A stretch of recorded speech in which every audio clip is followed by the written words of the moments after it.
Hi everyone, welcome back to the Strategic Car channel. My name is Larato Skansi, your investment and financial advisor.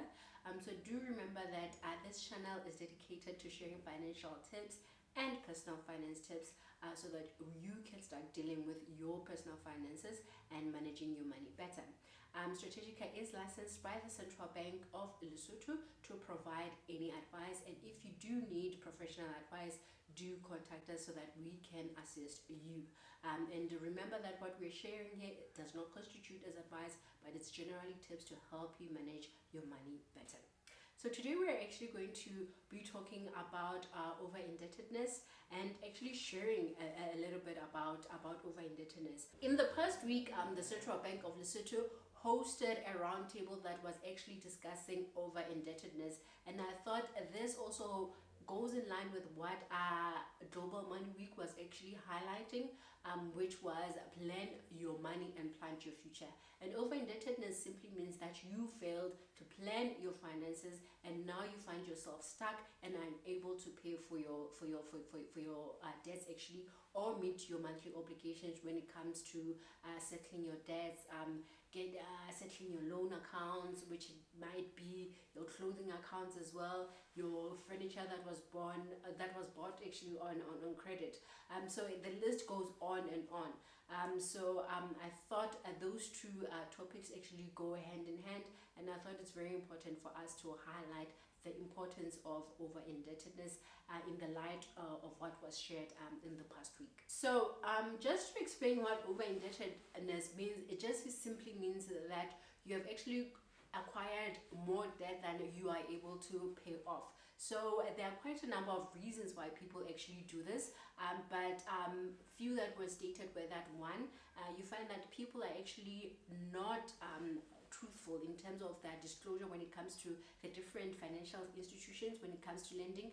So person A, for instance, wants money and then they sort of fake or forge their pay slip and then erase out some of the deductions that they are actually having on their month-to-month basis. So the particular financial institution actually sees this person as having a clean sheet with no previous records of any debts, and then when they actually run the background check, they find that everything checks out, but only to find out at a later stage that this person actually has taken on debt on top of what they already had. Because at the end of the day, you might exclude that particular line item from your payslip, but at month end the deduction is still going to go off. So there's also what we call irresponsible lending, where it comes from the service providers themselves not actually doing the due diligence in terms of making sure that whatever a person takes home is still enough for them to live on.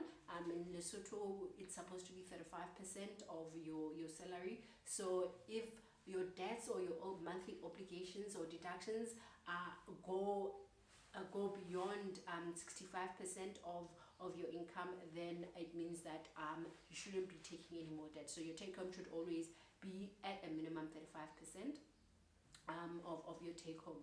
So those are the things that financial institutions are also going to look at. So if I am over indebted, for example, it means that if my take home salary is 5,000, for instance, and I have a personal loan that I'm paying off, I have probably a mortgage loan, I have a car loan as well, I probably also have machulisa on the side, kapadi loan shark as we call them. It means that 5,000 might not be able to service all my debts, and what it means is that I find myself taking on more debt in trying to pay for some of my already existing debt. So then you find that I create that vicious cycle where I'm getting a loan or a debt informally or formally after another one to pay off the previous ones, and then revolving on my loans and all of that. So then you find that a person is caught in that cycle of taking on more debt, and you find that now they are drowning because they are unable to actually pay some of the debts, and you find that some of them are actually hiding, some are changing their numbers, some are changing their addresses, moving from their registered locations with the different service providers. So that is what basically over indebtedness is. Right. So I think over indebtedness highlights the importance of financial planning for the particular reason that our income is never enough. It doesn't matter if you get 100% raise today, your lifestyle always adjusts to your income. So that is why income is never enough.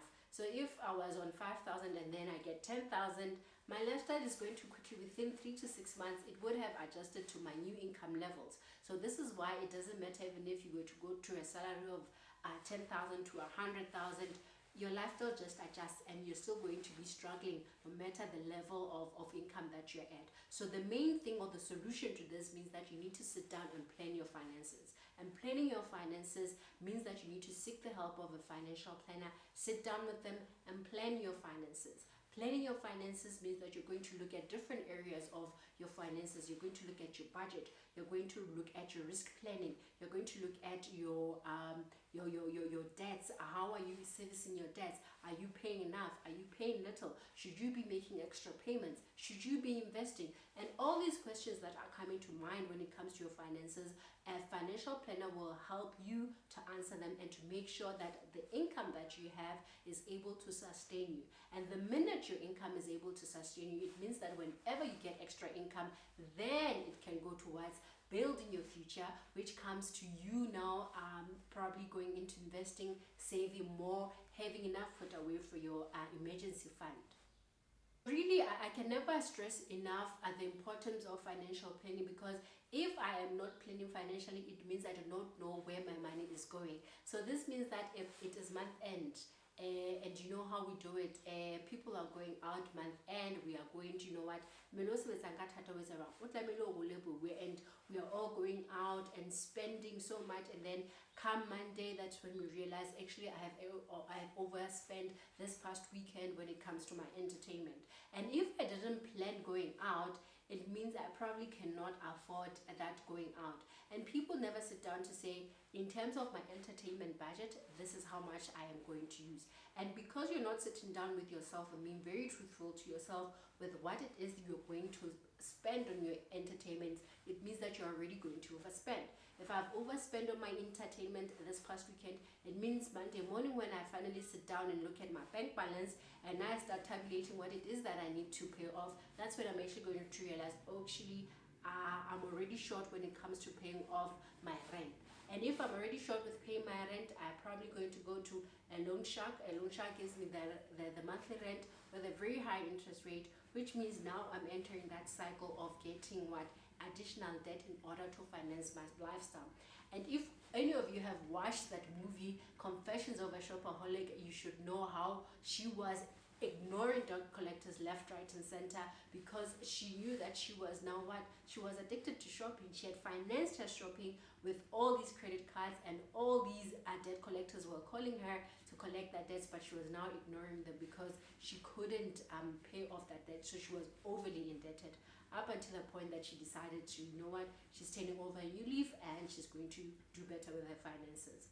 You find that when it comes to over-indebted, they are now so over-indebted to a point that they feel that they are out of control.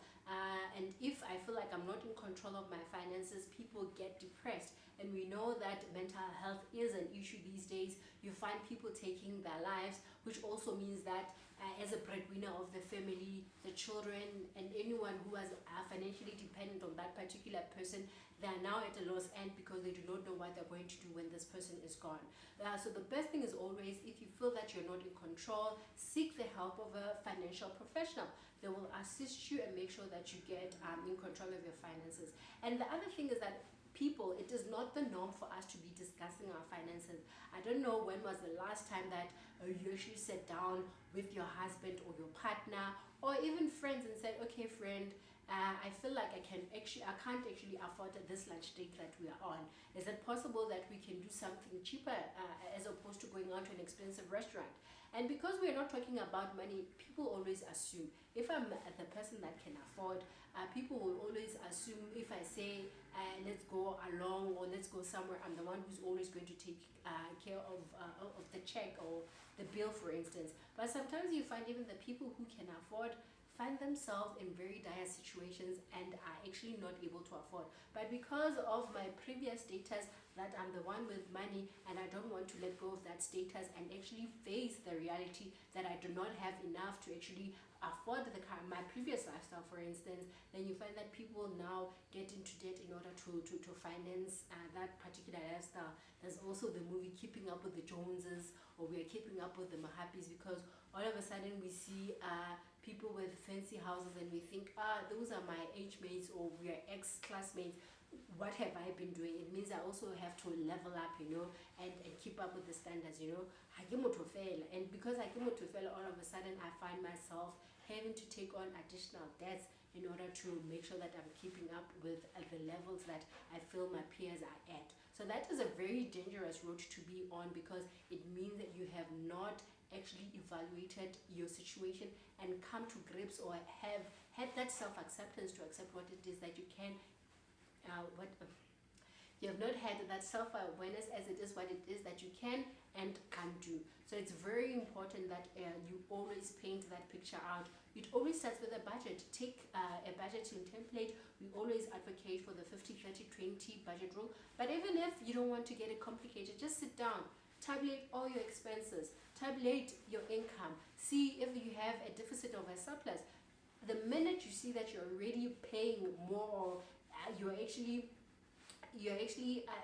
have more monthly obligations, more than your income, it already raises the red flags as to that you are probably overspending, and you should probably make cuts somewhere else in order to make sure that you don't get into that cycle where you're over indebted. You have to seek loans in order to finance your lifestyle. You probably have to seek loans to be paying for fees and your rent and all of the other obligations that you might have. Or simply you've run out of options. You're not even avoiding the banks. You're changing your phone numbers. You're changing your address. You're probably even resigning from your current workplace and going to work elsewhere, so that you are just MIA, and no one is able to locate or trace you. So it is very important that we actually start thinking about over-indebtedness and start taking the responsibility, because over and above what the financial institution can do is about the kind of lifestyle that you desire for yourself.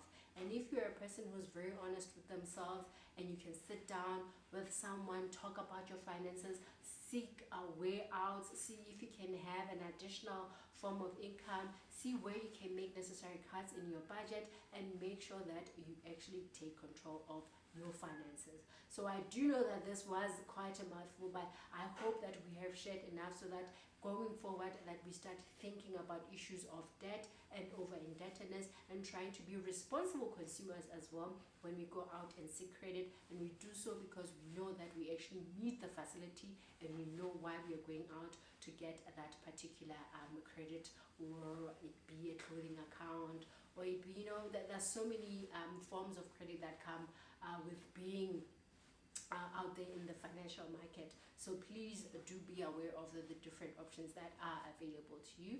So thank you for watching, and see you next time.